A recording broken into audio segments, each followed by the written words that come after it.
This is a repair kit for this older Craftsman half-inch drive Ratchet. It's buggered up in there. It's not working smooth.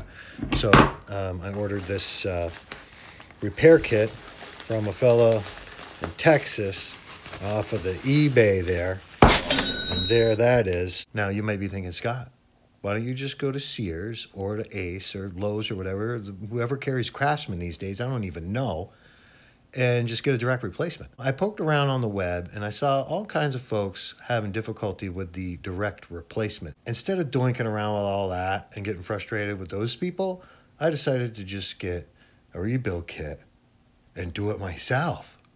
I'm just gonna do it myself. I'm not sure what era this wrench design is from. They moved on to this kind of style for a little while. There's a 3/8 here. I got the bigger one there, the 1/2 inch. You know, and they're trying to look like a snap-on. They moved on to this style, which is like an old Blue Point style. I don't know if you remember that. Kind of reminds me of that.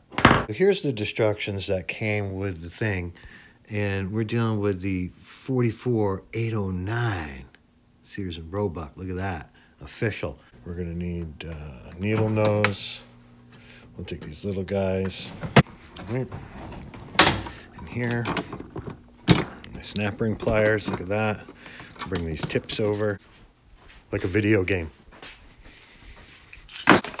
Okay, looking ahead here, and what is this thing? What is that? Assembly tool. It looks like I gotta hold the ball bearing down, put the spring in, hold the ball bearing down with the tool, get the lever back in there, the direction switch, hold the ball bearing down so I can slip the pawl in there, and then pull the tool out. That's what she said. I don't have an assembly tool, bro, and it didn't come with the thing, so I gotta make something. So I dug around in my stash and I found this construction bracket. I have my shears here, and I'm gonna cut off a strip and then bend it into the shape of the assembly tool. Let's see if I can do this with one hand, right? See how good I am. Okay, here we go. 1, 2, 3. Yo.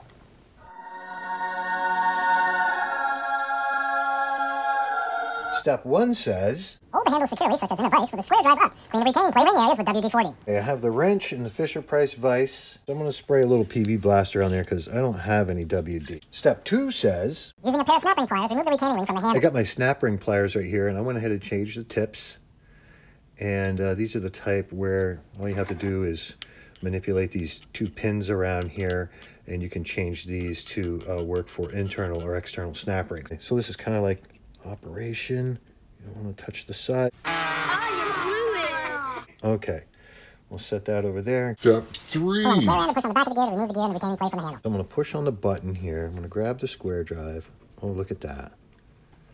That's all coming out of there. There's the retaining plate. Throw that over here.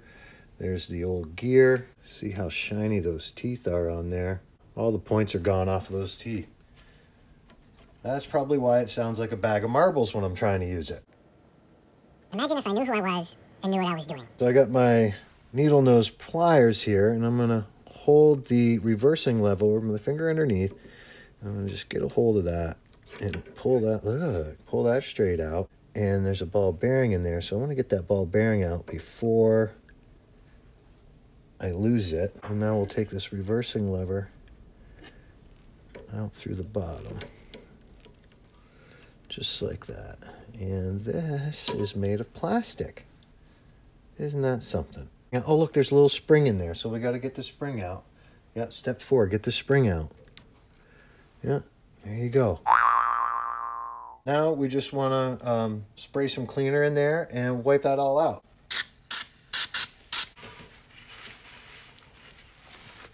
Okay, so let me fiddle around with this. And I think I have to reposition this for the install of the new parts. Look at that, right? Got it all cleaned out, got you set up in the vise. Now, if you look at the instructions, it says, be sure to use the new parts and replace all the parts. So I'm glad they told me that. Now then, step 1 says... Now look, if you're smart enough to slow down the video, you can hear me clearly right now. I know I didn't lubricate the top of the spring where the ball bearing touches the spring, okay? I'm not worried about it. Get over it. Here's the new spring, and I'm going to put that right down into the bore there, like so. And now we're going to drop the new ball bearing on top of the spring, like so. And now I'm going to use the assembly tool to hold the ball bearing down. On to step 2. First, row a third arm. Then with that hand, hold the assembly tool. With the other hand, hold the reversing lever. With the third hand, pick your nose. I'm going to put on the reverse switch, hold up on the reverse switch, and with the same hand, I want to hold down the assembly tool. Moving right along. Holding the entire weight of the world on your shoulders, insert the pawl. And very carefully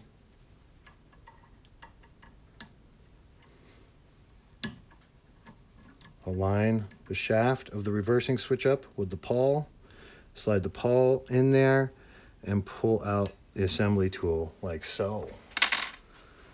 Okay.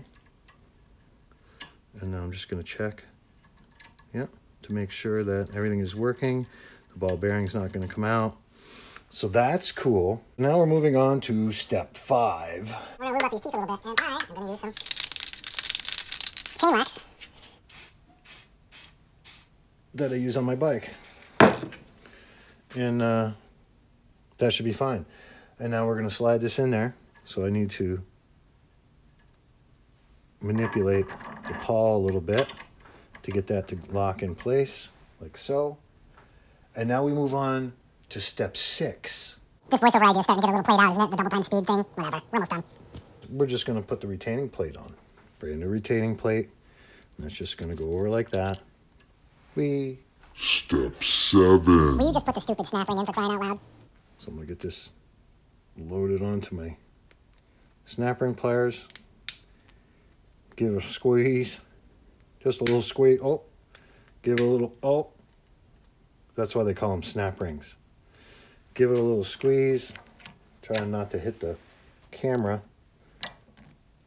And get that in there. So you make sure it's seated. So I'm going to turn these little ears over on the side. Maybe we'll put them right at 12 o'clock like that. Okay? And that's that.